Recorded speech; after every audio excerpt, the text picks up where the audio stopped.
It's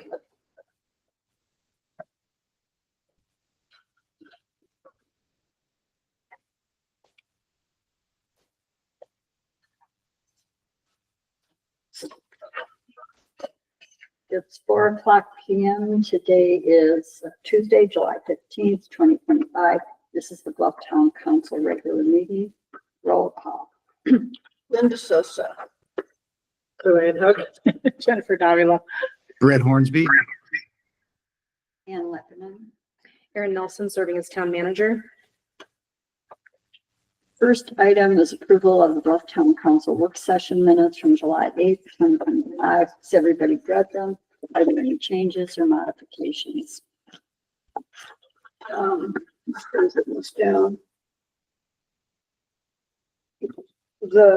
not sure if it was the work session that mentioned the conference. But under, it was number 5, it said that Ann was considering going to the homeless conference. But actually you were considering doing both, staying up there.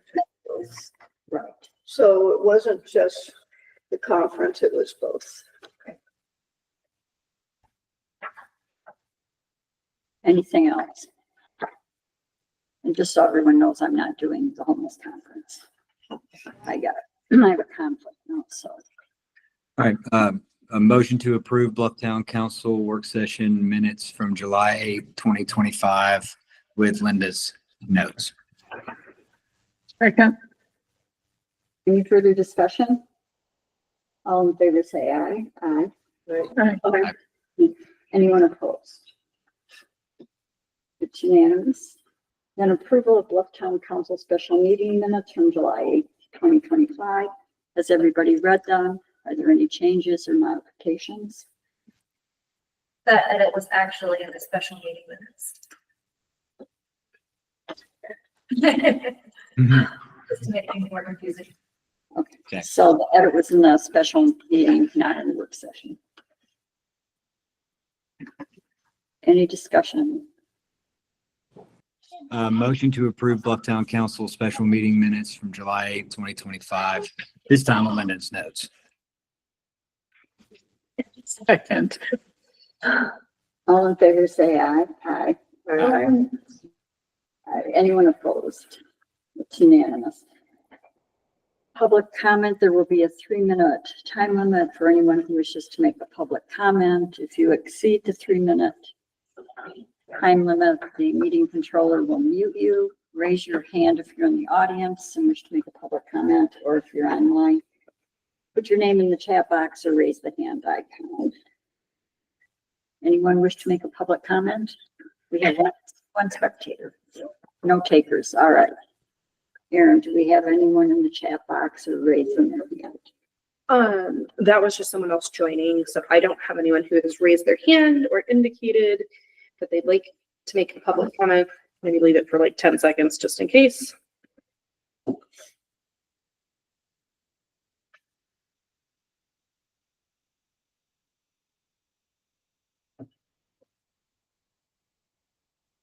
think we're good.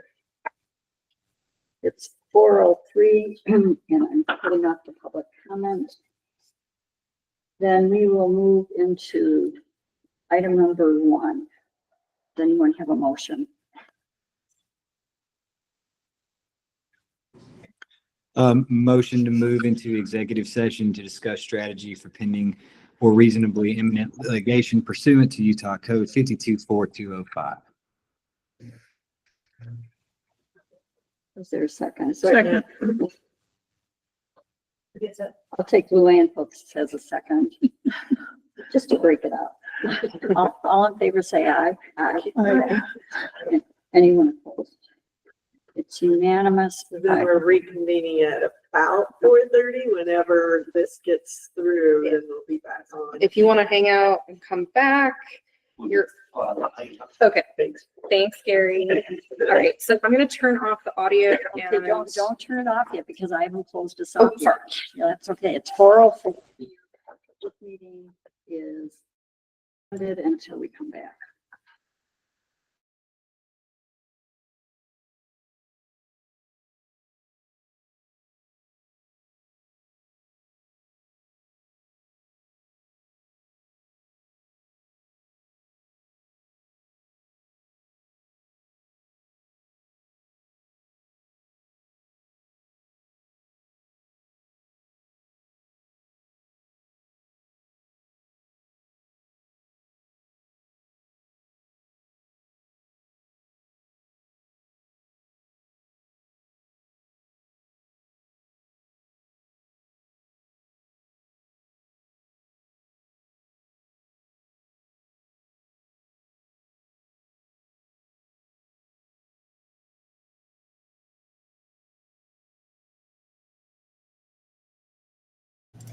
Hey Britt, I sent out a separate meeting link. If you can go join us on that, that would be great.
All right, getting back on the other meeting, we'll be right with the code, this one's up.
Yes, Craig is still on. Craig, are you ready? I think he's been probably streaming full time, that would be my guess. Thank you.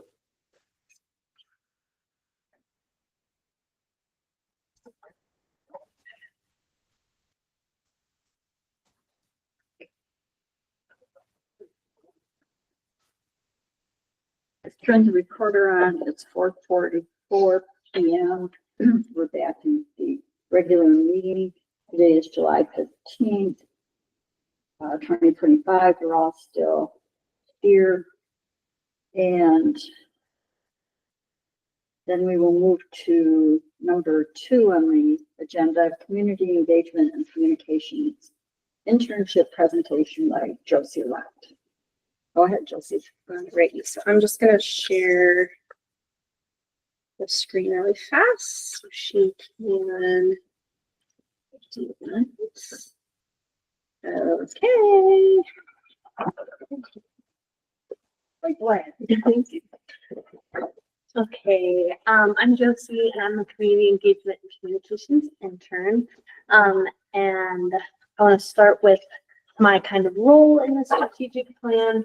I would say these two kind of capture this maybe broadly what some of the projects I've been working on cover. And so goal 1, community health and safety, is talking about creating ordinance educational materials. And so more specifically, easy to read and accessible materials for an overview of the town ordinances. And then in goal 7, the subsection talks about continuous updating and maintenance of website, kiosk, signage, and social media. So I helped with some of the website and development in specific areas of like dark sky, building department, and then like brainstorm some of the organization, and then created a potential kiosk sign as well. So just thought that kind of covered some of those areas. And then more specifically, these are going to be some of the projects that I created for the dark sky and exterior lighting ordinance. And more specifically, it says prepare communication and education materials regarding dark skies designation. And so it'll go in order of kind of level of completion, and then I'll give some recommendations of maybe next steps. So first is the postcard, which we kind of discussed previously, which would announce this designation and give people the opportunity to learn more about dark sky through the QR code. And then I created a brochure to explain, like kind of as a guide for the exterior lighting ordinance. And in my presentation, I made like, I think it was halfway through my internship, I'd kind of shown this, but after a work session with some like influential individuals in the dark sky process, they maybe suggested that there be one more specific to residents and one to business owners. So they're pretty similar, but this one would be for residents and this would be the outside. It has the what's at risk, just talking a little bit about light pollution and what we can do to stop the adverse effects. And then the middle panel is a little bit of like a guide to where you can find additional information in the ordinance. And then this would be the inside, and it has information on shielded light fixtures, correlated color temperature, lumens, and motion sensors. And then on that last panel, it talks a little bit about outdoor lighting and the restrictions in certain areas, and then a little change of ownership.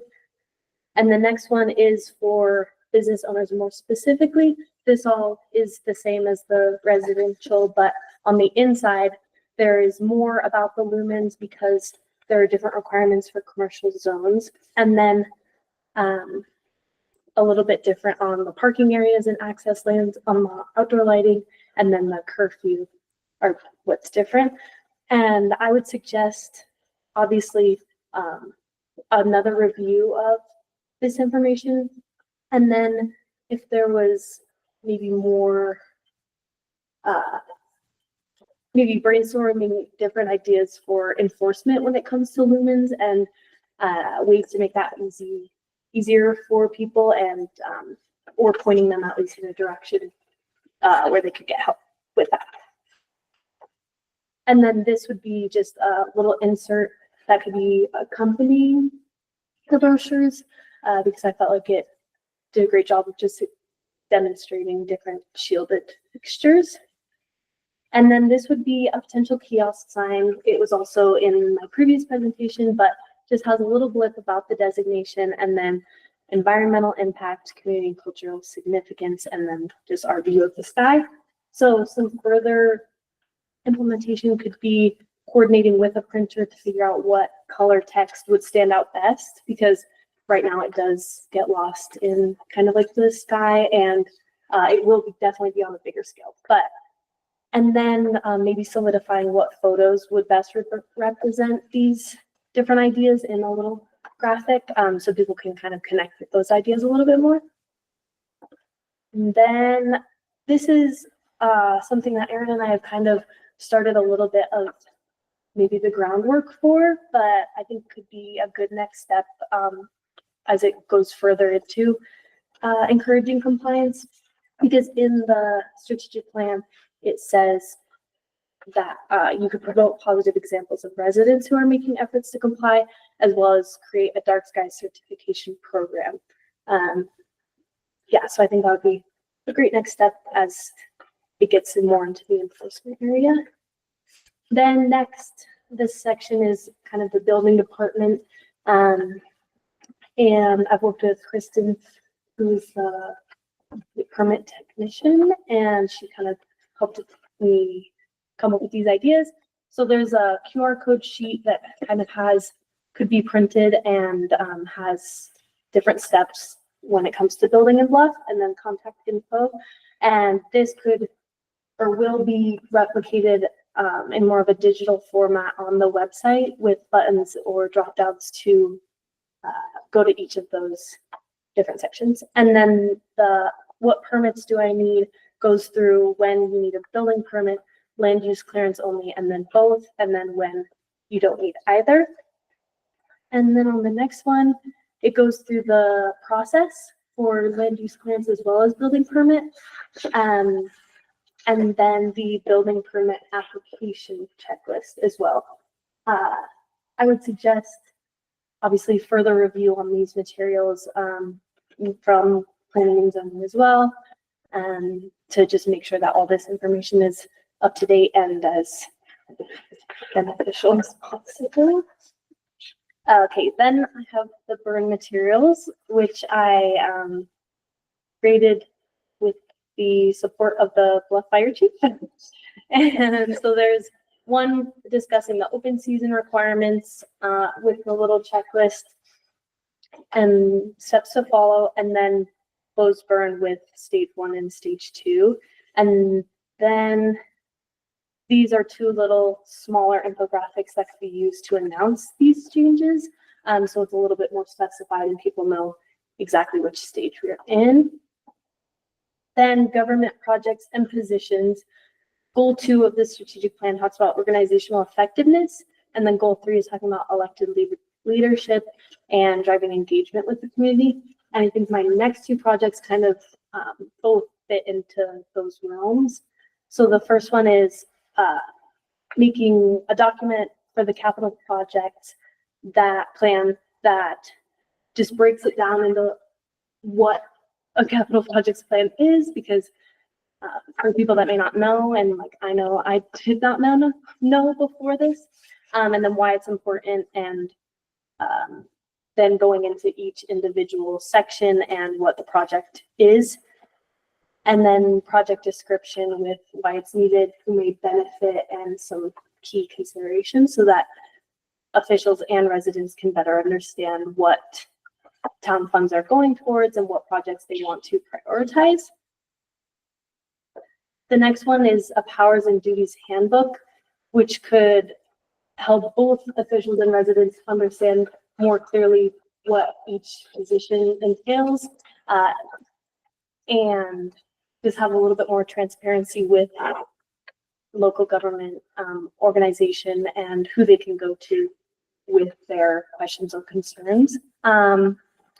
And so it's broken into administrative roles and legislative roles, with each individual position following after. I think like going forward, the capital projects plan is definitely like an ongoing document, could be used to print out and like hand out, but will be like always changing. This one definitely could use a lot more like personalization, and maybe from each position what they believe would be beneficial to include, as well as where like the residents can go to find the information that they're looking for. And so it's not always directed maybe to the same person, or so there's just a streamline with communication. And the website, just recently we've been doing a lot of revamping. There's definitely more work that can be done always. Like I said on the beginning slide, it's kind of ongoing updating, but these were a couple of the slide or landing pages that I was working on with dark sky designation and the building department. And then some other projects, I helped a little bit with some of the town facilities materials. I drafted the flyer, and then, yeah, I assisted with just some additional areas, and it was really interesting to hear about what's happening in these really big projects that are exciting. Then Erin had kind of suggested maybe diving into looking for town branding, and with that, maybe a possible logo. So I hope to get a few of those that maybe could be passed on, and then like some options to look at and develop further. And then this kind of goes out of like just the projects that I've done, but more of what I've learned and gained. My professional development, I've definitely improved professional correspondence through like requests for feedback for all of these, and then meetings and work sessions to really make sure that they're like the best they can be. And through that, like I've received and implemented the constructive feedback I received. And then I really pursued the chance to apply my creative input to projects. And it was great collaborating with my colleagues, town officials, and town members. And I definitely have gained confidence in myself and my work through this. And then career and educational growth, I got to take a little field trip to the municipal meeting, which was really interesting to see working together as a county and just that share of information and resources, and not, I don't know, like gatekeeping, just the helpful, yeah, information, and even if it's on a different size and scale.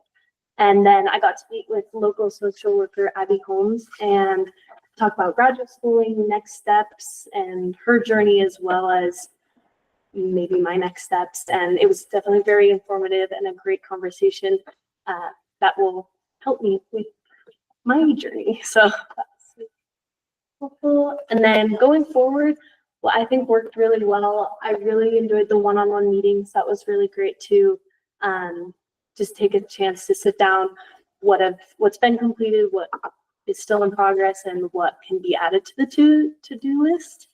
And then there was a extremely supportive environment. There was like help at every turn, everyone was very willing to provide their support. And then I enjoyed the room for creative initiative and the flexibility that it provides. And then my one suggestion would maybe be a system for organization and prioritization, because within that flexibility, there's definitely like projects that are stop and go, and it's like I had so many different to-do lists that I was trying not to get lost and like, where are we at with that one? So, and with some of my work, I like volunteer and coordinate for a nonprofit, and we have our own chapter, but there are chapters throughout the nation. And so there's these kinds of organizational planners that I think are very beneficial on like many different scales.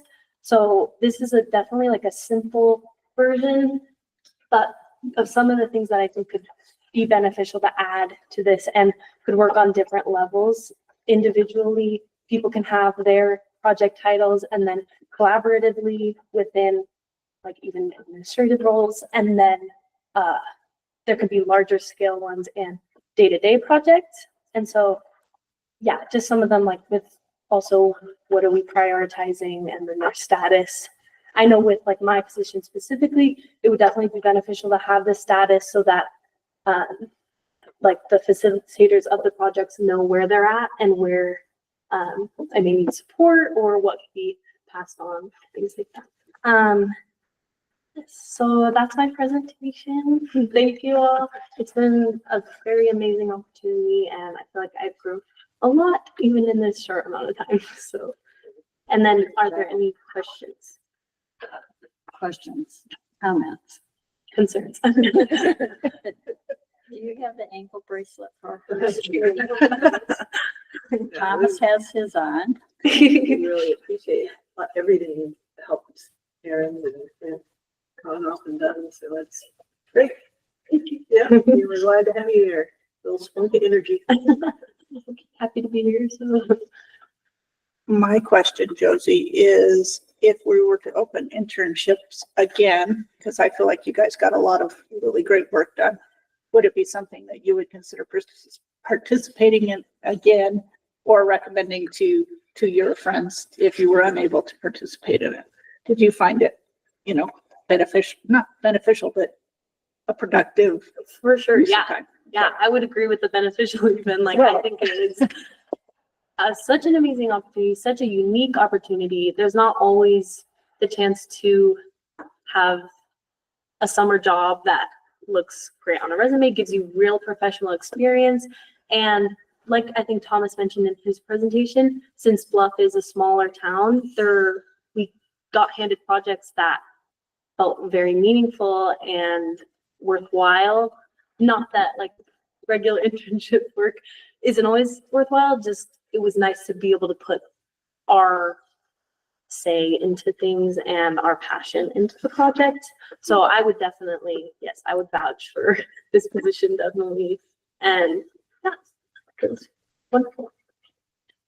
I really like the breakdown in the building permits. I mean, there's so many questions, and I feel like we should just paper everybody with that. Like, oh, you think you're going to do this, or read this, look at it. I think that one is just really clear. So I try to work. Yeah. The hyperlinks on the website, I imagine. Yeah, they're gonna go. I just have to let someone into our meeting. I'm sorry, Joseph. Yeah, so far, it's like, it'll be their own pages that can like have the drop downs and then downloadable like PDF also.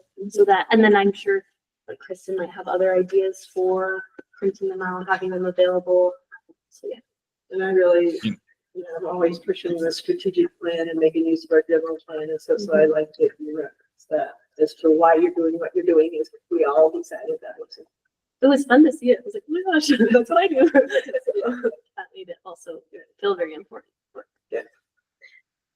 I would certainly say like that, just, you know, the number of items you touched, and I appreciate that you put flexibility as a positive as opposed to like a negative on your list. But it was truly amazing. Like I would mention something off the cuff and then like a day or two later, you'd be like, so I started on this, what do you think? And like, it's just mind blowing. So I really appreciate all of your hard work, and I too would love to see you return if we had an internship position open. However, my hope is that you do find a spot that like, you know, helps you build into your career. And yeah, I don't know what I'm going to do without you next week. I'm so sad. But yeah, thank you. And thank you for the very, very excellent recommendation regarding project trackers. Because we do have a lot that either like are kind of on hold and then we just like lose it until something else rears its head. But thank you for putting so much thought into that recommendation, as well as, I mean, just clearly your entire internship. It was very thoughtful and meaningful, and we really appreciate it. So. Thank you. I really appreciate you and everyone, and thank you for all your help and support. Well, I think we should probably thank your father for making the initial suggestion about interns. I think that kind of kicked Erin and me into like, oh, we never really talked about that. Great opportunity. So thank you, Jeff. That was a good suggestion. Yeah, the interns have worked amazing, and we're cleaning up some stuff that's just been lingering. So thank you. So Josie's here until Thursday afternoon. So we are going to get as much out of her as possible. And then, similar to kind of Thomas, we'll do some like roll off of the project, but I think you definitely wrapped it up really well in terms of like your recommended next steps. So we have a few things to identify and go over, and then a lot of these things get to be put in their respective places. So very nice work. Now, don't go anywhere because I yes. think you have the next update on the postcard announcement of the town's official. You and I website. together. Yeah, we can switch. Yeah. Community. Back in the hot seat. Okay. Well, Josie was fantastic. You can go through what you did and then I'll cover it. So Josie went and looked at like all the dark sky photographs and all the dark sky photographs for that main photo. Because the back we said was good, and we're trying to like identify one particular photograph. What we determined is there are a lot of really good ones, and so we love the idea of doing like a collect them all kind of thing and get like 4 or 5 of them printed. Unfortunately, when I was looking at the cost of that, it's not as cost effective because, you know, the more you run in a single, the better. So we're ready to go. This is news to Josie. That's why I took the hot seat back. I have it scheduled that they would be dropped off with the post office on Friday the 25th. I just need to place the order to get them ordered. And I can't decide if it's a better idea to tell you guys what the photograph is or to just get it printed. Because I think our amazing idea of a collect them all probably won't work. Because I wanted to do like 4 or 5. I mean, she mocked up all of these fantastic postcards. I still like that recommendation that you do like 4 or 5 different runs, and then We could do another run. could have them available for the businesses and stuff, but we definitely get a good cost savings of, so if we print, where are my prints? So save 500 or 250 are 38 cents each, 500 or 28 cents each, and then 1,000 or 16 cents each. So it's less than half the price to just run them all as one photograph, as opposed to doing the cool idea, because Josie really did mock up some really awesome ones. So at the very least, if we ever do a rerun, I would recommend maybe choosing different photographs. But yeah, I'm almost leaning towards we don't tell you guys, and I just go into the I say don't tell us. Okay, because I don't think you want us back in that same position we were in before, where we said, hey, I don't like this, or I like this, or let's not start that. Let's just go with it. Everything else okay? Who knows? I don't know. Britt, are you okay with just letting them go with whatever they've chosen? Yep. Good work. That's just fine too. It just was like, Valid concern. So, It's always great to hear the input. But yeah, Josie has a ton of mock-ups, so we can always, yeah. And I really like the idea of having them available to pass out to tourists and to residents who don't see it or forget, you know, so, you know, if we end up using those to the businesses and you want to do a rerun, if you're a different picture. I mean, limited I edition. think we could, Yeah. I think the countywide, letting them know that this is happening and is, Can get it over to Allison. Allison. Is it Allison? Allison. But yes, I think it's that we don't know. But the paper now, they send it to the paper, The paper has already been notified of the, but like the postcard. not of the postmark. But the order is placed with USPS that will drop them off. next And Friday. the printer is in a local printer? We're gonna get better costs on it, but I'm doing an online one and a quicker turnaround. So, but I did check. Well, thank you. Again. Thanks, Josie. Great job. Yeah. Good luck Thank you. choosing. No pressure, no. We got this, we'll be fine. Thanks, Josie, great work. Thanks, Anthony. And you're just done box paper, right? Correct, yeah, so it's like 451 boxes. And then I do like the idea of putting the return thing out if you don't want to.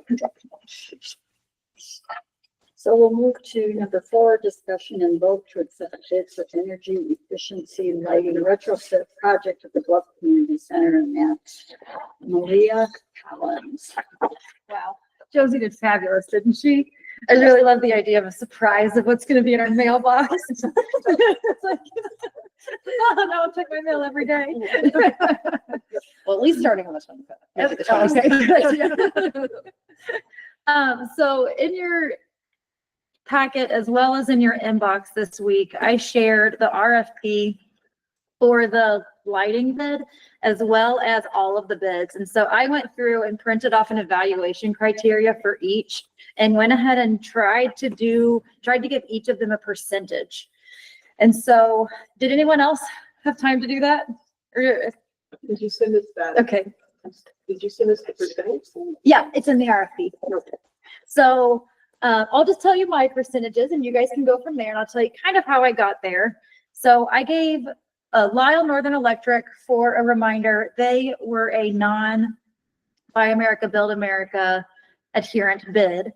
And so their total came in at $23,784.04. And so I gave them full points on their grand total because that is a beautiful price. Ability to meet Davis-Bacon wage determination. Yes, they got the 10% on that. In their submission, the next portion was verification of licensure, and there was nothing stating the experience level or even the names of who was going to be doing the work. So I did not give them points on that. Proposed schedule, they did not provide me with any schedule of how long the bids were good for. And then detailed submitted work plan. Out of the 15%, I gave them 5% because they did end up, I think they did give us fixture recommendations. So they came in at a grand total of 65%. Sanders Electrical, non-Buy America, Build America, grand total $61,781.12, which is very high. So I only gave them 25% of the 50 for their grand total. All the way down, I gave them 60% on their non-Buy America, Build America. On their Buy America, Build America, I gave them 70% because they did give us fixture recommendations for this one, whereas their non-Buy America, Build America did not have any information about their fixtures. And so it was kind of a question of what are these fixtures going to be? So their Buy America, Build America actually ranked higher than their non. Was their non, were they ones that had submitted their non-BABA first? No. No. That was Lyle. Lyle. Okay. Yeah. Okay. The Sanders and Ultralights both submitted the Buy America, Build America first, and then I went back and said, we're entertaining the idea of a waiver. Would you mind sending us a non-Buy America, Build America so that we can truly compare these? This has been so fun. So ultralights, their Buy America, Build America price was $41,897.40, which when Erin and I were talking about it, this was the last one to come in. And I was like, what are the chances that we have Lyle come in at 23, Sanders come in at 73? What are the chances this one comes in the middle? And it did. So I gave them a 90% because I felt that their grand total was pretty good. It was about 40% of the 50 is what I ended up giving them.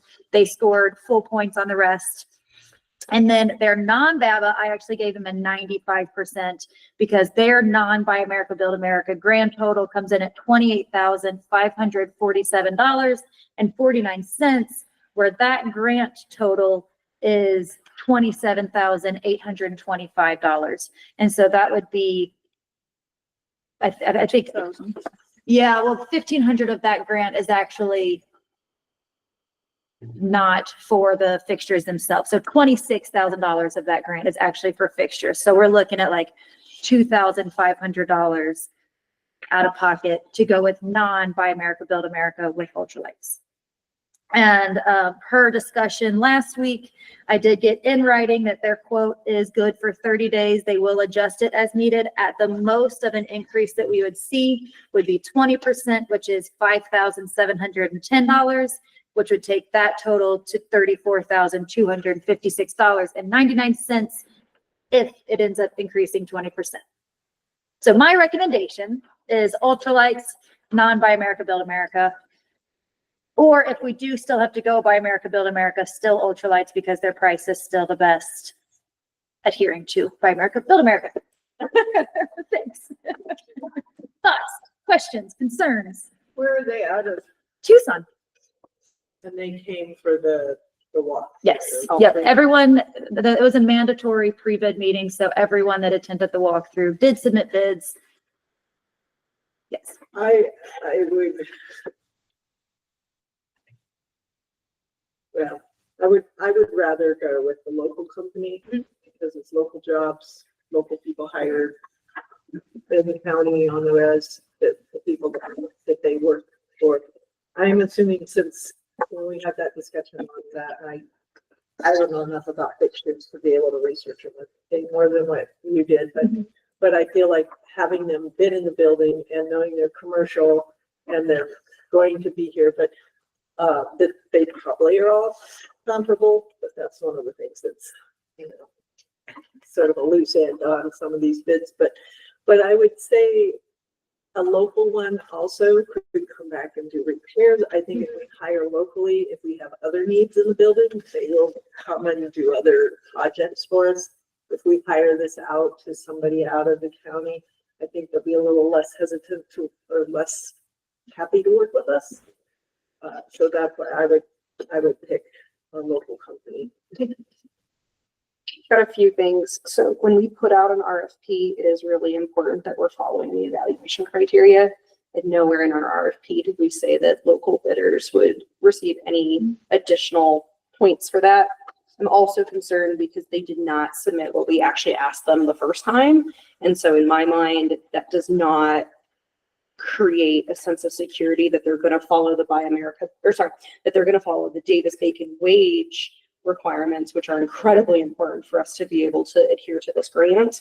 And so because they didn't even submit the right thing the first time, I am concerned about their bid specifically. I would echo what Erin is saying. I think that there are just some things that are going to have to go outside of local, and just doing a simple community center remodel was a pain in the whatever because someone couldn't follow instructions. And if you can't follow the basic, the one thing I've learned in these grants is if you can't follow the basic, put in your bid instruction, please, they're not going to be able to follow the rest of the project. And while I agree with you, Lou, that we're more likely to get them to come back and do work and to come back and fix anything, I'm really concerned when we don't have someone following what we've asked for. Especially when we're dealing with federal funds that are passing through the state, like what is going to have to be submitted is pretty pretty detailed. And truly props to Malia for putting these numbers. I meant to do that, and Malia just got it all handled. Did it. Again, great job, staff. Yeah. The bid's lower. Mhm. So that, you know. Yeah. The low bid is there. Did you check on any references for this Tucson company? I didn't, Or but I meetings? Like, do they have meetings to check? haven't. They've been really responsive and really helpful. Of all three companies that put in a bid, Ultralights has been following up with me and giving me phone calls. And every time I ask for something, they provide it within the day. I really enjoyed working with them What in the capacity that I have. what was their timeline? So their timeline of when they would get started Mhm. is late October and then be done by late November. If we can If meet, we were if able we to- can meet yeah. the Yeah. waiver for. Correct. minor. And so I began working on the waiver this week, but I'm glad that we're doing this now because once we have a vote, I can turn in which fixtures we're asking for the waiver on. Because if I were to ask for a waiver on all of the fixtures that were submitted, it would be a very big document. So by you voting, I can complete the waiver. Anybody else have a question? Comment? Did Lyle Northern have any I just know from past experiences that they're very hard to pin down and get a time frame out of anyways. They seem to be very, very busy. That's one of my concerns with them is they have a lot of projects all over the place. And if this Tucson company is bigger and has more manpower to devote to the job and actually get it done in a timely manner, that would be something that I would consider. I'm surprised that they even found the RFP. I found them. Malia has been doing a really good job of all of our RFPs of like sending out the solicitation, which is why she's been successful in getting people to actually bid on our projects. So she is putting in all the work, all the work. Yeah, Lyle they didn't send us a time frame on when this would be. So Yeah, and that was one of the reasons they did. That is a problem, Yeah. for sure. That they did. We have more demands than what they've been able to. I think with a lot of bigger projects, it's not unheard of to go out of the local range. I mean, we have contractors coming down from Salt Lake all the time, coming over from St. George all the time. I don't see that as really being any different coming from Tucson as coming from someplace up north. No, I agree. I guess I can support, but Yeah, I do too, if the capability is there to do it, but,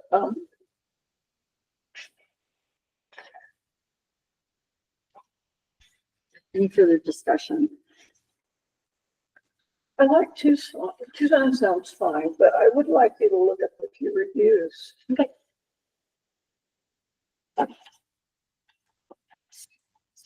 we can look here. I think if you want to get the thing done, I've not seen. Yeah, I would like to get this waiver in as soon as possible because that is going to help us to get But here's. get the, It's already 5:19, and in order to keep us moving, I think whoever calls fashions the vote could say that this is it contingent upon Malia looking at the reviews and Finding some problem. Yeah. Yeah. Finding a scam report or Yeah. something. or one of those orders that tell you you can't do business in the state. Right. No, it's, it looks, I'm not seeing anything jump out, so. Is there a motion? What was the name of the Tucson company again? ultralight. ultralights. All right, motion to accept ultralight bid for energy efficiency lighting retrofit project at Bluff Community Center. And second, Does it need to be their non-Buy America, Build America specific bid in the motion? That's where I'm confused about this whole thing in general. Exactly. So Oh, didn't we agree that they were, well, I don't know, I mean, they certainly came in on the price criteria. I would say either one. So I'll amend the motion to start with the waiver of Buy America, Build America, and if that's not possible, take the Buy America, Build America. But that's the problem with that is that then we've got to dedicate another 10 or 15,000 to the project. So I think that needs to come back to a vote if we decide that it doesn't fit in our grant. Because these other bids are really close to what we get as a grant. So that's the motion. And there is a second. So what is the A call vote. I mean, I can amend it but yeah, go ahead. So the motion is to accept, as amended, is to accept the bid from Ultralight, starting with the waiver of Buy America, Build America, and if not, accept it as the requirement Buy America, Build America. All in favor, say aye. Aye. Aye. Anyone opposed? I say no, just because we need to pass that much money by council again if we're not doing what the grant called for. So it's 4-1, the motion is carried. And then we moved to 5 million, actually the next 2 years, million. Review of community education event on July 17th, 2025, 7 p.m. at the Bluff Community Center. Yes, for the sake of time, I did share that presentation with you just before the meeting started into your agenda packets. I did some practicing on it, and I don't know how much feedback I really need at this point. It's pretty straightforward of these are the community center grants, these are the cooperative cultural center grants, the future that we see for each building, and then ideas. What I'm really asking for feedback from the town is what do you want the future of the town buildings and properties to be? Do you have any additional funding sources or grants that you know of that we could apply for? And then I'm also going to be providing applications for a focus group to help support our design review committee, kind of reflecting back on the conversations about committees. If we have some folks that are interested in joining a focus group and then potentially another additional member or two for the design review committee out of that. And so there is going to be a survey in that application, and the slides will all be sent out after the presentation on Thursday at 7 p.m. right here in the community center after planning and zoning. It's going to be a really busy day. Does anyone have any specific questions? No, I think it looks like a good idea. Thanks. I'm excited. Not as nervous anymore now that I've practiced. Well, I just think you need to be prepared for a lot of creative suggestions. So hopefully the community will participate Yes. in person or in the survey. Yes. Well, as you'll see on slide 2, I have some ground rules. And then also on slide 10, I have examples of feedback. I will go in and take a look at it. Thanks for doing that. Yes. The number 6, update on Utah Governor's Office of Economic Opportunity Grant from fiscal year 2024 and any other updates on grants. So update on the GO-EO. So that is the one that I am working on reallocations for. I'm still getting quotes back for what we're looking to actually fill in for that remaining $260 something thousand after architecture is paid. So before I submit that reallocation, I'll definitely bring it to you guys. It's kind of fallen on the back burner because I did turn in a couple of grant reports in the last couple of weeks, the GO-EO being one, and then also our 2 energy efficiency block grants. Yeah, conservation block grants. So I turned in 2 reports for those as well. So my time has been filled up with those, but it's been great. Luanne has been very busy.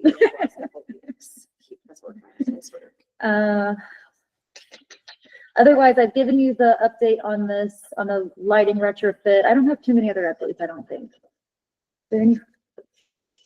Parks but we don't, I mean, Oh, yeah, I can give an update. That's right. I did think of that one. We had our pre-bid meeting for the playground grant on Friday.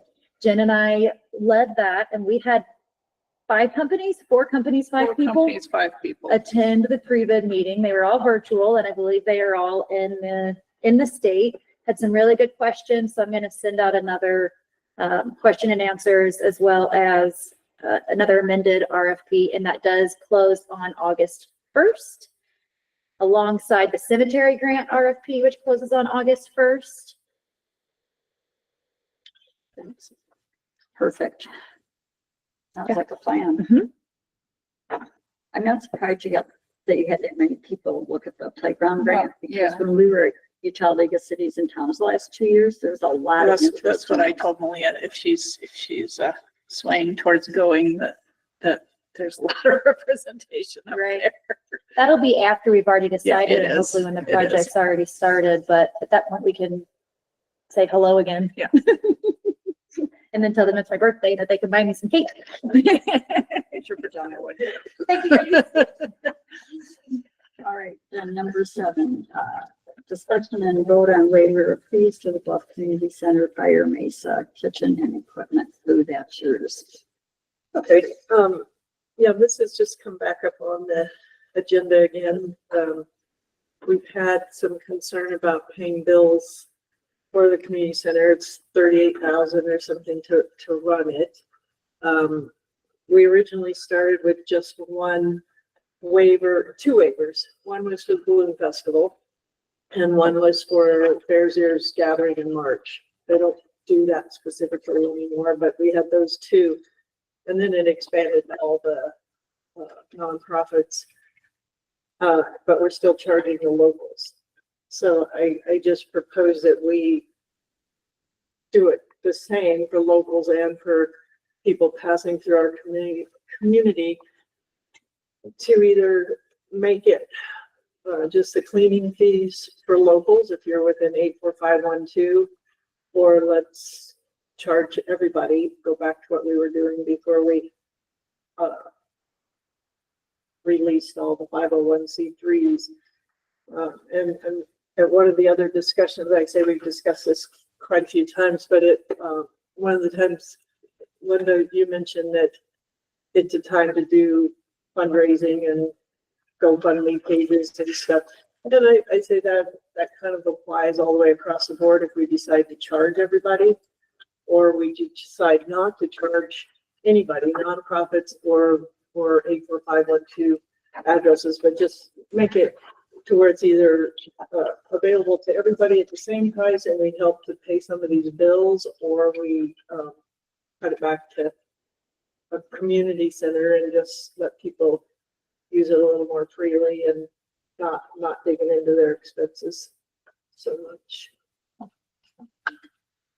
I just think that it has been going great. When I was on the BSA, did the community center for 7 years, and then it's been until recently 7 years on this. And other than when we had dances, which made a lot of money, but it caused a lot of problems, it runs really well. It's fair to everyone. I mean, it's simple and basic. We did make a couple changes. Added fees for table and chair rentals under the pavilion, separated the 2 kinds of nonprofits. So we only made, I don't know, maybe 3 changes, 4 changes. I just feel like we should keep going the way we're going. I mean, at times it takes a lot of manpower, and if we make these changes, it's going to increase that. So I am definitely in favor of keeping it the way it is, with the several changes that we made at a meeting a couple of meetings ago. Can I just ask you how you justify not charging the out-of-towners? I'm not sure what, The 501c3s that come in that are expecting to pay. to rent a space, we don't charge them. How do we justify not charging them to help pay bills? They pay for cleaning, but the ones that are presenting to the town are doing a service to the town. So that would be the difference. But it's not written in the ordinance that way. It's all 501c3s. Now it is. I mean, now it separates the two kinds. The ones that they come and present to us, like the Utah Historical Society, or someone comes in and does a photo thing for a group that's not the town, that's their own kind of thing. I feel like we've spent a lot of time on this, and I'm not at this point wanting to change anything.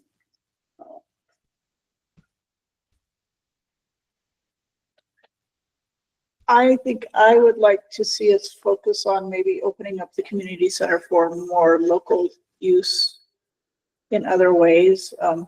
Maybe trying to go back to opening it up more as, you know, some more rec stuff and things like that people feel like they can get benefit out of, rather than changing the way we charge for it per se. I think if we can, you know, and we discussed, you know, if kids want to come and have a night to play basketball or something like that, I would like us to see us focus maybe on opening it up some more in that ways, rather than worrying so much about if we rent it out for other specific events. I haven't heard a lot of complaints from community members about it costing too much to rent out. So.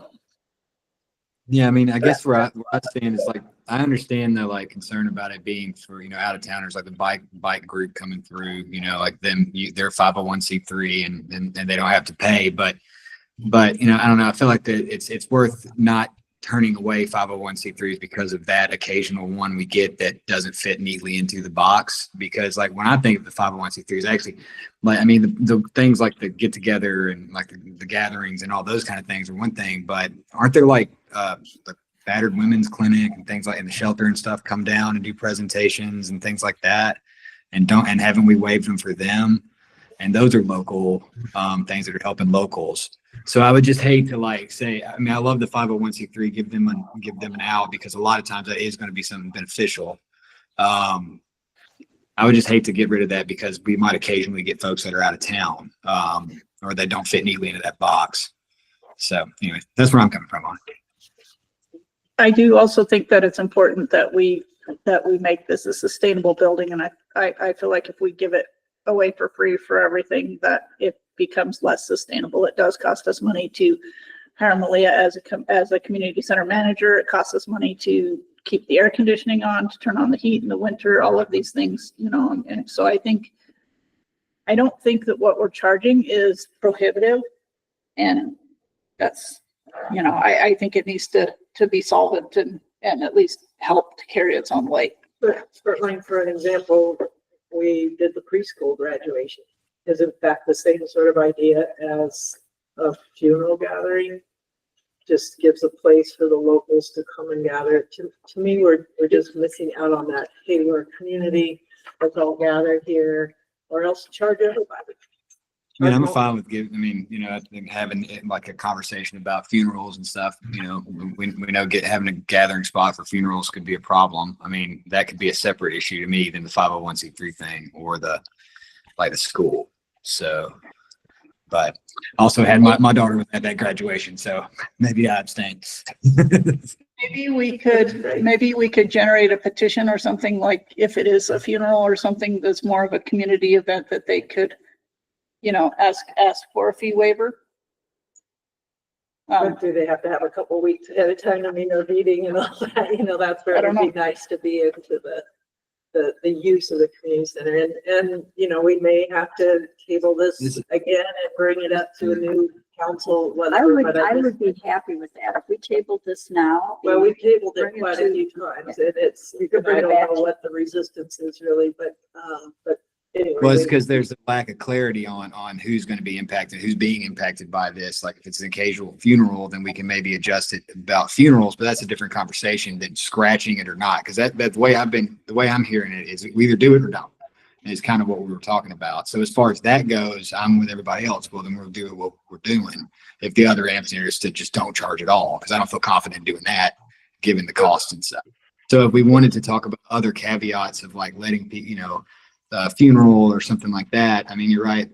There's issues with that. I mean, you know, you fly for a funeral, you don't just get to go, I'm at a funeral and they waive something. You have to prove it and pay and then get a refund and all that stuff. So I don't know. I feel like it's, if it's a do or don't, then let's do it like we're doing it.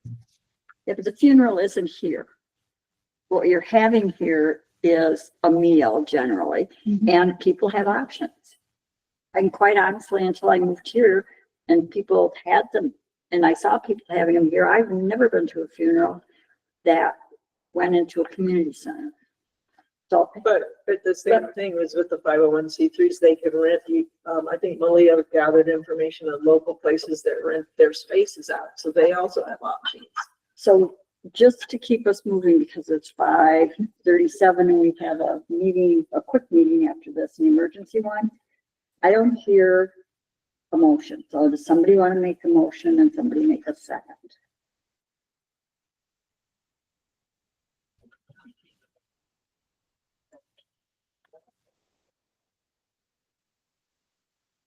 I think I've made motions before that haven't gone anywhere, so we'll wait for another time.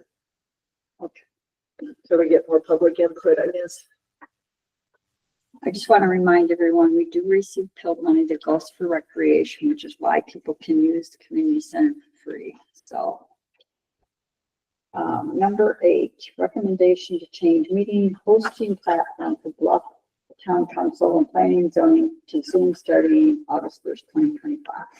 Alrighty, so it is my recommendation that we move away from Google entirely, since we are already paying quite a lot for our Microsoft subscription. But we know that Teams is not a good option. There are a lot of issues with people joining those meetings, as well as some closed captioning concerns, but Zoom is kind of industry standard. So when we roll off of Google, that we're now paying $70 a month for, over to Zoom, my recommendation would be for us to get 2 subscriptions. One would maintain the meetings that we're having for Bluff Town Council, as well as planning and zoning, and then a second paid subscription for staff members, because we're often scheduling meetings at the same time and need to reach out. So we have at least 2 of them that we can place scheduled meetings on. There are also plenty of free options. So like if council and other staff members wanted to sign up for the free one, I think they're just limited to like 40-minute meetings as opposed to unlimited. Yeah, something like that. But I propose that we go ahead and do this changeover starting August 1st. Clearly it needs to be noticed in the San Juan Record, like what our new meeting links are and things like that, or we can just say like, go to the town council website because the link will be there. So we can talk about the logistics of that.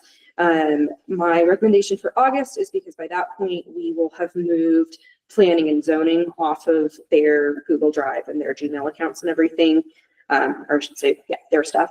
And the importance of this is that we have all of their stuff in our files. The cost, I think it would make a lot of sense to do the monthly subscription for 2 months, see how we're liking it, and then do the annual price. So if we paid monthly, it's $17 per month per subscription. So per login, so 2 logins. And then if we were to continue on and we liked it, the annual price is $160 per subscription per user, so or per subscription. So that would be my recommendation. I just want to make sure that I have the authority to go ahead and sign up for those, get everything set up, and then also do the notices about our meetings moving away from Google Meets. Does Zoom have closed captioning? Yes. Erin, I've been locked into Zoom apps since they kind of popped up. Is it pretty easy to join Zoom calls via browser? As smooth as it is for people with Google? Yes, it should be. Usually it tries to launch an application, and this will be like a login thing. So it usually tries to launch the application on your computer, but there's always an option that says stay on my browser. So we will just do an educational moment for everyone on that.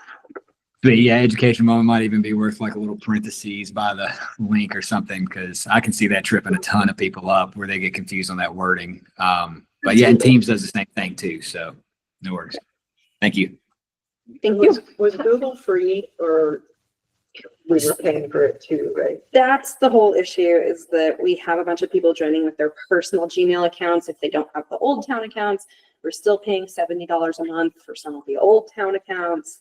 And so we're just all over the place. So This will be cheaper. this will be cheaper no matter what. What about when I do a blast? I think we'll be able to use the same meeting links.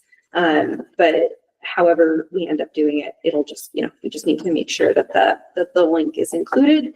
I really would recommend, if given the opportunity, that we just advise people to go to our website to click in and join, because that'll limit confusion regarding what meeting they're joining. If we do, the other benefit to having it there is, we had quite a lot of issues with planning and zoning getting folks in. That we're not supposed to be there, so that's another reason of moving over to Zoom for security's sake.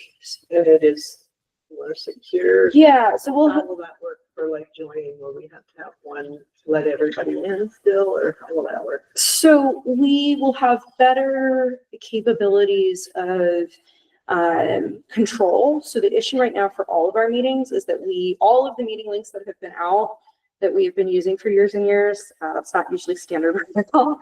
So now that those meeting links are out to the world, now we can't get back in as the owners. And so we can't go and change the settings.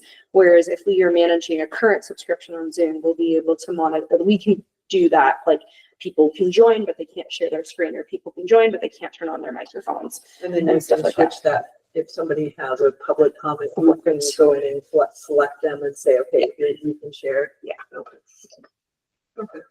I think the closed captioning is a problem because I know I have trouble hearing sometimes. 'Cause Yeah, people talk really quietly.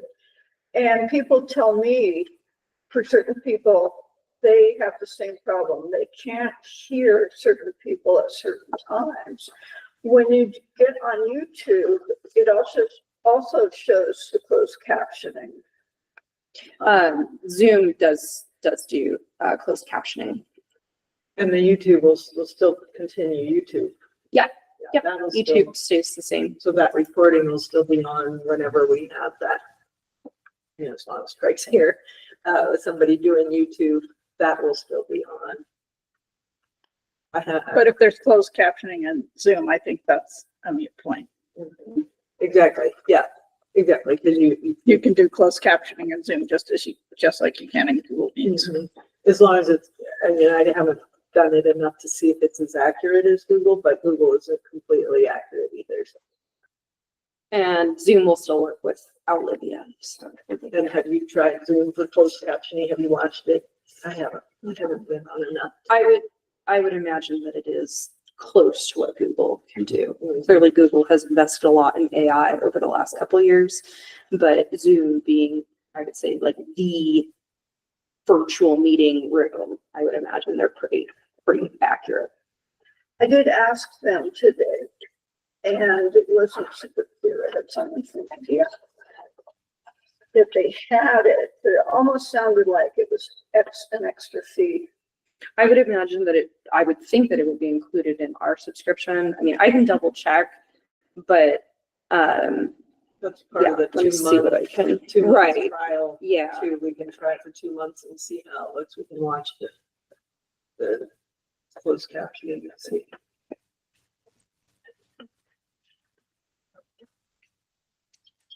So if there are 2 subscriptions and there are 3 meetings set at the same time and 3 people need to join, So the free users can still set up their own meetings. So anyone who has any kind of Zoom, the Right. free version, they can set up their own meetings still. yeah, I understand that. Yeah. I don't like the free meetings because frequently they cut off before you're done. And then, and then I don't like them for work related. I would never use the free ones unless I was just like doing a 2 minute, then we could do something else. I would imagine the mayor would be able to Priority. get priority Priority. on I'm not worried subscription or one or two. So, Yeah. You get priority, and then on the free ones, what you have to do is have like 2 links, have one at 10 and one at 10:40, and if you get kicked off, then you go to the other link. And you I've done a lot of Zoom where it's 40 minutes and it drives me nuts. I think this is probably something as well in the 2 months to figure out like how much overlap we're having Yeah. on Right. those subscriptions. And if we need a third subscription, It's it's, $10, $12 a month or something. yeah, I mean, Well, I don't know if we need to vote, somebody can make a motion, but I'm fine. Everybody okay with I switching? motion that we move to Zoom with 2 subscriptions for a 2-month trial period effective August 1st. Second. Second. I'll take Britt. So everybody gets a chance. I gave you the last one over Jen. All in favor, say aye. Aye. Anyone opposed? It's unanimous. Okay. Utah Department of Transportation Alternative Program Grant Opportunity. Luanne, that's yours. Yes, okay, so that's great. Thanks for sending that. It's the, let's see. Yeah, Transportation Alternative Program. Michael Havigan has been working on the old highway from, going there up this road up to the community center over and coming out at Twin Rocks to get it repaved. And then this grant showed up in the mayor's mailbox from UDOT. And it's an opportunity to get, if Michael was going to talk with Jones and DeMille, I don't think he's on today, and I don't know if he's talked with them, but they just did the trail at Sand Island, an ADA hard surface trail.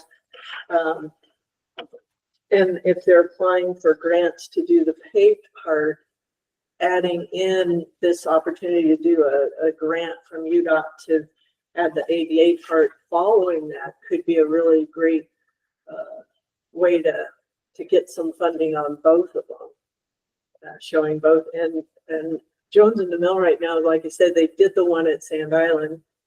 It turned out beautifully. And so it can be done separately because we did vote to not do it as a joint project with the paving. So this could be done separately. It would be either concrete or that surface that they put at Sand Island. And what UDOT needs is an engineer to do an estimate. So it's fresh on their plate. They just did it this year at Sand Island. So they would be able to tell us how much that would cost to put that through from, it's about a mile long. And so my proposal on Michael's suggestion to talk to them is to see if they can do a proposal, give us an estimate, and then apply for that grant through UDOT. So this isn't, I thought this was a historically, you said it was from, like you said, it's from Twin Rocks to the community center? It's from Twin Rocks through in front of the Ford and in front of the fire station, and then it would continue on and beside the community center and out Third matches the active transportation plan. Okay. Yeah, it matches, because UDOT required that active transportation plan to do any work through town, and that's what is on there, because that road is, yours is the traditional where the highway used to come through was on Fourth, but it's not the active use now as much as going up to the community center and to the cemetery and all the rest. So it's on the plan that comes out on Third by the business, and there's better viewing of oncoming traffic right there too. It's like more open. how does this help us get people from the east side of town to the west side of town? That- That is my issue. I mean, I don't mind people walking on the back streets. There's not big traffic. My thing is we have restaurants located on one side of town. Most of the lodging is, or a lot of the lodging is located on the other side of the town. How does having something just that encompasses the east side of the town? That's help us the with that? only, the highway trail will stay next to the highway, and it will go over, there's a bridge proposed to go over the wash. That's still in the works. So This is a little neighborhood byway separate plan that because it's in our active transportation plan and because Michael's pushing to get that road paved, we could have more options to get it paved if we also did this grant to get the trail beside it. But yeah, it does not connect the west to the east. The highway trail will do that. And that's what is in the process right now. So the highway trail is already in the process, or would it make more sense for us to try to apply something like this grant to a project like that? I mean, we could I pull a don't little piece out and try to do the bridge or something. I just think that that's a bigger problem, is trying to get people from the east side to the west side than to walk across the east side. The thing about the highway trail is already in the process and it's already on their list. So there are 2 tiers of projects. They did the first 20 the first year and we're like number 35. So we're already on their list to construct it through here, including the bridge, Okay. all the highway, everything along the way. So to bump ahead and just like do the bridge without having the, I think complicated a little bit. And I think it would show support for the whole thing if we said, hey, we're working ahead on our neighborhood byway to make it to where people can come through. And I think it would be a perk to the businesses and to the residents, because you can say, hey, walk from the restaurant or trading post or coffee shop, hop through to, just to stroll around, if nothing else, get to the cemetery hill, whatnot. So, like I say, I think it really makes the paving project better. It's, like I mentioned before, to get any federal funding for that, you have to have ADA component to it, and we don't have that right now. And so this would give us a grant. We could use that grant against the other grant. So I'm just looking at time. It's 5:53. We've got another meeting set at 6.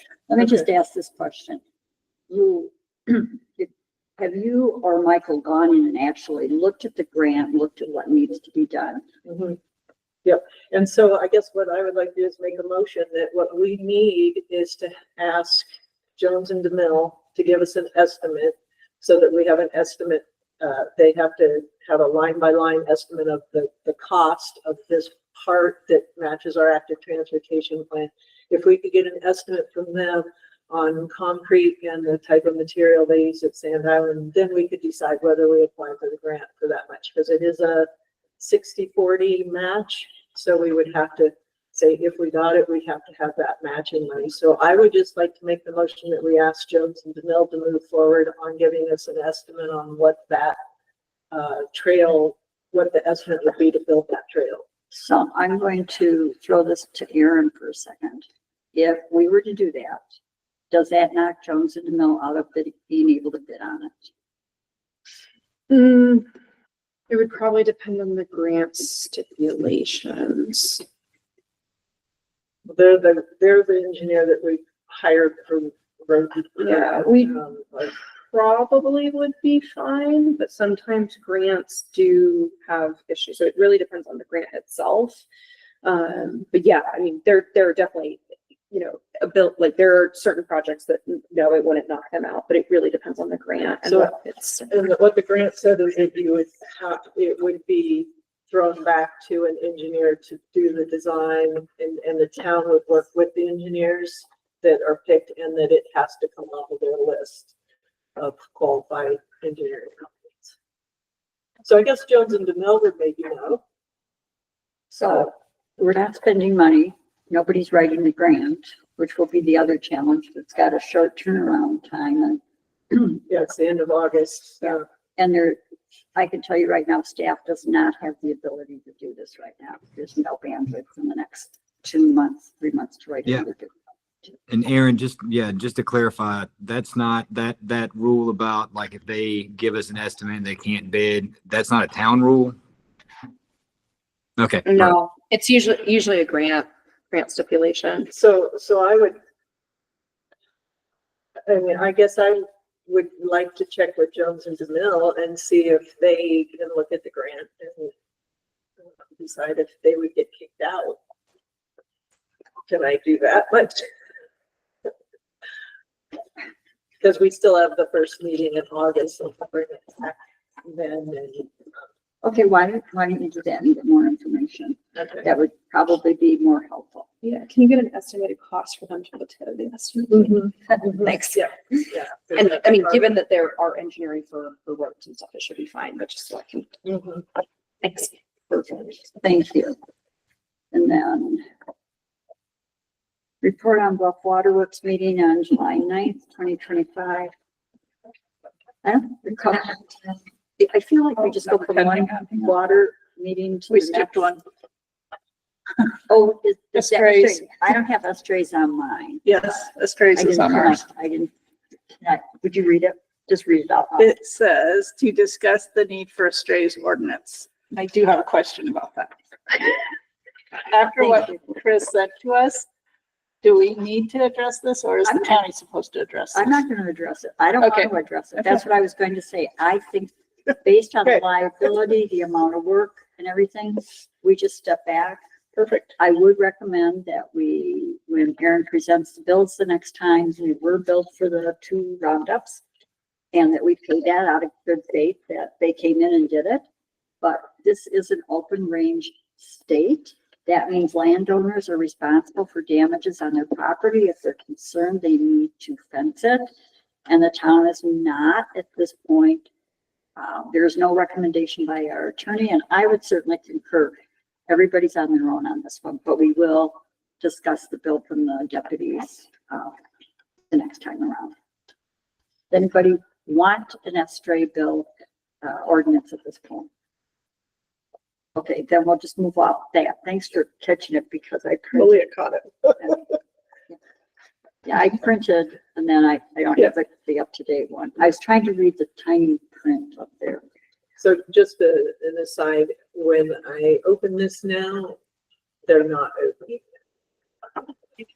On all of like Josie's, this one, they're not open. Just FYI. Last thing is discussion and vote regarding what smart program check from Rocky Mountain Power and use of funds. Now you skipped the waterworks meeting. The waterworks meeting, nothing consequential happened. Nothing happened. We That's why, didn't even pay the bills. that's why I looked at Jen. There was nothing that went on because it was, they haven't quite hit their record yet of 5 minutes. But it was a fast meeting and there was nothing. We still have water. It tastes good. We're all operational. Past our It was plans. great. People should come. All right. Because then we won't get So through. thanks for bringing us back around on that. Then discussion and vote regarding what smart program check from Rocky Mountain and use of the funds. I assume that was that $1,200 check, 1,500. 1,500? Yeah. Okay, what do you want to do? So the question really is for council. So Malia, do you want to talk about how you received the? So Malia went through a process with Rocky Mountain Power's Watt Smart program to look at energy audits of this building as well as the CCC. For each step or phase in the program, they actually cut a check back to the organization that hired them.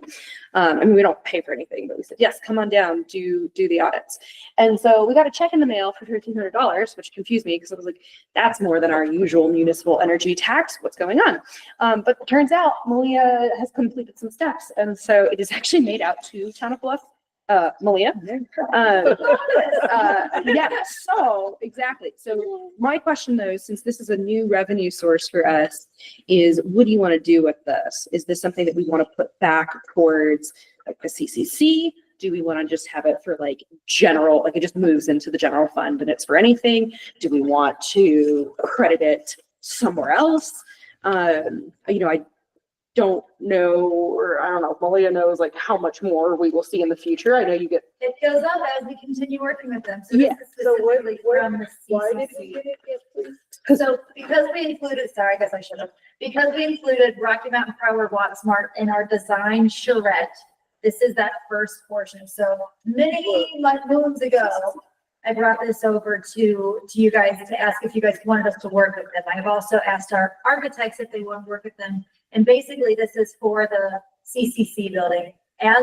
Since we have them along for the entire ride of meeting with the architects. We are going to continue receiving checks until we complete the building and they test our energy efficiency, and then we'll receive our final check based on how energy efficient the building is, based on how energy efficient it was. And so we're just gonna continue receiving them, and you're welcome to just continue giving them to me.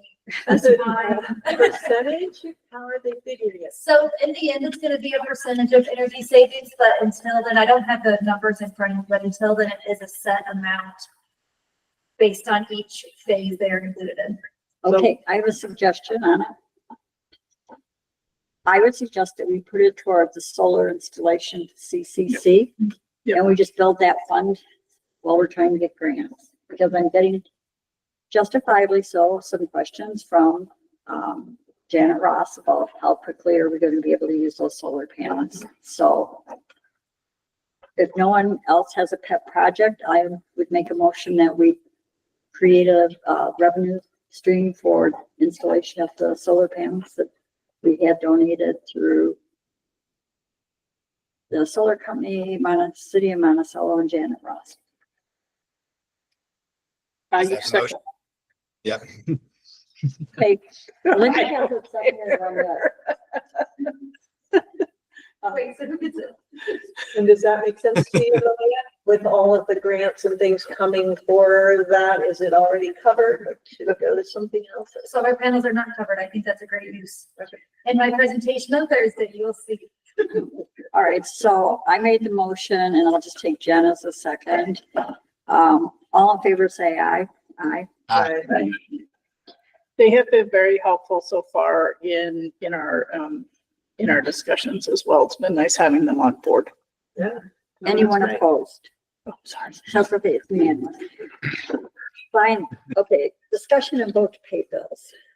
I didn't really have that many bills. I think the main one would be our legal fees. So I've got an outstanding 3,279, and then just a couple routine things. So nothing big, all would be paid online.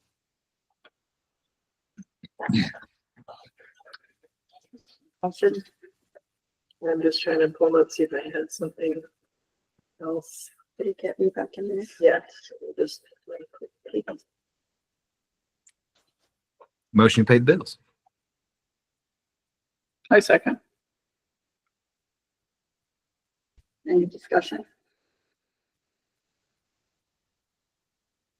This is, well, it's related kind of. I haven't been out sending out the monthly financial reports because I don't know when everything's in.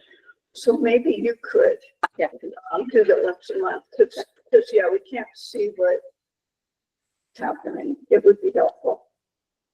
Yeah, I don't think Dave had finalized June yet. He was still getting some of the other stuff.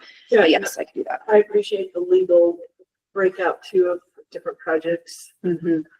Yeah, that's fine to me. All in favor of paying the bills? All right. Aye. Anyone opposed? It's unanimous. Other. I have two others. Thursday, the Utah Division of Air Quality is having Beehive Emissions Reduction Plan Ideas, brainstorming ways to lower energy bills. It's here in the community center from 1 to 4 on Thursday, July 17th. Refreshments will be served. And it is a statewide plan to lower pollution and improve transit/buildings/. Then the second thing is there appears to be some community confusion about the election. We have one person who has filed within the time frame to run for the mayor position, and that is Josh Ewing. So that is the mayor's seat. Then we have 2 open council seats. So Linda and Luanne's seats will be open. We have 3 candidates for those 2 seats. And I'm saying this, trying to get across to everyone. That is why we have a general election. We have more people running then we have seats. Like musical chairs, we've got more people. So the people who have asked some really good questions, but there are people of the impression that we have 3 seats open, which we do, and 3 candidates.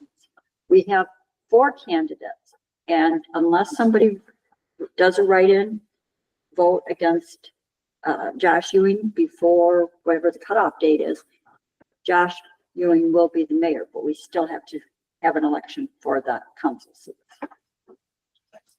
Okay, I have another if you're finished. yeah, I am. Okay. My other that came into like put on this agenda, but like Utah is doing a convention similar to like the Utah's League of Cities and Towns and whatnot. They're gathering all the municipalities and all the groups for a convention. Not sure that any of us want to go, but it will be, and I don't have the date in front of me here, but I'd like it on the next agenda. They do have a sponsorship thing. There are some that are, quite expensive. The advertisers, bike shops, or whoever wants to really support the effort. But it is a UDOT active transportation meeting, and they do have a $250 support that puts your name on every piece of literature that goes out to the convention. So we could do a town of Bluff is supporting UDOT, supporting Bike Utah for $250. And it's coming up in August as well. So, I just wrote it down to put it on the next meeting. yeah, I'll double check and see what the timeline is for printing and all of that kind of thing. But I thought it was maybe a nice opportunity. Like I say, that that's the lowest level of support. The higher ones are, in the thousands. That sounds like a plan. Any other? It is 6:08. Motion to adjourn. The following meeting is on the fire ban that we're moving into shortly. Yeah. So 6:08, motion to adjourn this. Yeah, motion to adjourn. Second. All in favor, say aye. Aye. Aye. Anyone opposed? It's unanimous. And can we stay on the same one? If we could just pause for 1 minute. That would be really helpful. I'm gonna stop the recorder. Yes. Actually, stop. We have a second meeting.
Turning this back on. Make sure that I did. Okay, it is 6:12 PM. Today is July 15th, 2025. This is the Bluff Town Council Emergency Meeting. Roll call. Sosa, Jennifer Davila, Luanne Hook, Britt Hornsby. Ann Leppanen. Erin Nelson, serving as town manager. So today, Erin and I were meeting with Chief Lot and we were talking about different things related to fire department, and then moved into discussing the drought and the dryness. And the chief brought up